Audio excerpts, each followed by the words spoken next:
someone has said the truth. Even strangers become our own when times are good. We have seen our loved ones become strangers. Now, why should we even complain about those paths, when the lines of our own hands have cheated us? This story are explaining these words. My silent complaints. Who does not know about Ahmedabad, city of Gujarat? Ahmedabad is the stronghold of the Diamond Kings. It is said that the sun's rays fall on the earth here, not of one color, but of 7 colors. And just like that, a ray of sun, breaking the glass of the window of that bungalow, was falling on a girl sitting on the sofa in the room.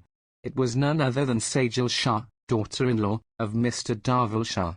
He had a glass in one hand and a more than half-empty bottle on the table. Sajal was almost completely drunk. There was silence everywhere in the room. Then all of a sudden someone burst into the door, breaking the silence, and closing the door loudly said, "Get up quickly. We have to go now." Sajal was startled by a sudden sound breaking the silence of that room. "You," Sajal suddenly said in surprise. But before she could say anything further, the man threw some sheets of paper on Sajal's face and said, "I am leaving you." Sajal smiled instead of getting upset after listening to him. "Don't you understand? I am giving you a divorce." "Understood," he shouted once again. That voice was none other than her husband Umang's. Sajal's eyes got moist for a moment, but she controlled her emotions and laughed out loud the very next moment. "Yes. Yes, you finally remembered after a year. Here. I can't tolerate you in this house even for a second." She looked at him and said loudly, "Bardash.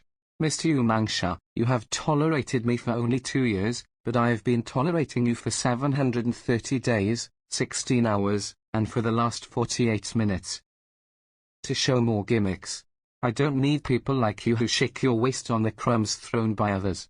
"Sajal!" Umang screamed loudly. But Sajal pointed her finger at Umang, stopping her words and saying loudly, "Voice. Come down, Umang Shah. Because if I scream, it won't take much time for you to take off your clothes. And don't be under the false impression that you are leaving me. I have already thrown you out of my life. You have just come to do this formality, so now please excuse me, I have to change." Saying this, Sajal opened the door of the room by herself. As soon as Sajal said this, Umang got angry. I got out of the room. As soon as she came out of Umang's room, the flood of tears in Sajal's eyes broke the dam of her patience and she started crying. And got lost in the pages of the past. 2 years back, when his father Jeevan Patel came home with a big box of sweets in his hand, happily calling his mother Asha. He remembers how happy his father was when there was a relationship of enthusiasm. Mother's happiness knew no bounds. Jeevan Patel to Sajal's mother, "Look, I told you, didn't I? One day the prince himself will come for my Sajal. Very lucky, my lardo." Seeing father's happiness, tears welled up in mother's eyes too. Mother said to him, "Who is it? How does it look? What does it do? Who is at his house? Hey, you have lost your cart. Just do it. If you agree for me to breathe, will you let me or not? Just understand that the fate of our children has been opened." Sajal's father spoke. Sajal was lost in her past when suddenly Umang, standing outside, shouted once again, "Hurry up, we have to go to the court and not to your friend's party." This stinging voice of excitement had shattered both his dream and his hope for life.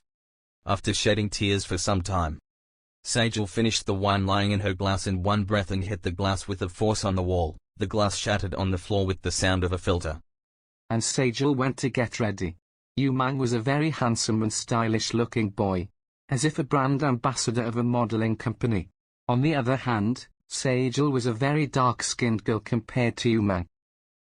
After waiting for some time, the door of Sajal's room opened. Sajal was standing in a very beautiful black net sari studded with stars, and she had a small bag in one hand. Umang first looked at Sajal from top to bottom, who was looking very beautiful and sexy in a net sari. Then he started moving forward wearing his sunglasses, but meanwhile, Sajal said, "Excuse me, I am doing such a big job for you, at least you can pick up my bag." Umang was able to open his mouth to say something when Sajal further said, "Today is the last time you have to do it." As soon as Sajal said this, Umang picked up her bag with a sigh and then turning around angrily said, "Couldn't your hands move quickly? We had to reach there before lunch. As soon as he said this, Sajal smiled and said with a drunken hiccup, "You have made me wait a year for this day and you are getting out of control in 5 minutes. Mr. Shah, you have to wait. It's none of my business. Do you understand? You understand better." After this, Sajal got up staggering in high-heel sandals and sat straight in the car with a bag in one hand and a full bottle and glass in the other. Seeing this, Umang shouted, "What kind of drama is this? Do you have some shame or not?" "Shame? You are asking me? In the next 1 hour you are going to divorce me. So you no need to take care of my shit." "Yes. Yes." "My shit?" "Yes. Yes. Yes." "My shit?" Sajal started laughing out loud, making fun of Umang. Seeing this, Umang just kept grinding his teeth in anger. Umang puts Sajal's belongings in the car's trunk and angrily sits in the car. Sajal was sitting in the car drunk and without saying anything. Umang also didn't say anything and his car left straight for the court from there at a very high speed that ripped the air. While talking to the wind, Umang's car stopped directly in front of the court. "You get down here, I will park the car and come," Umang very curtly told Sajal. Sajal quietly gets down from the car with a bottle in one hand and a glass in one hand. She looks around with a glance. All the lawyers and people standing there were only looking at Sajal. Sajal looks at everyone with surprise as if she doesn't know why people are watching her. Every man and every woman standing there slowly starts talking about Sajal. Court drunk had not seen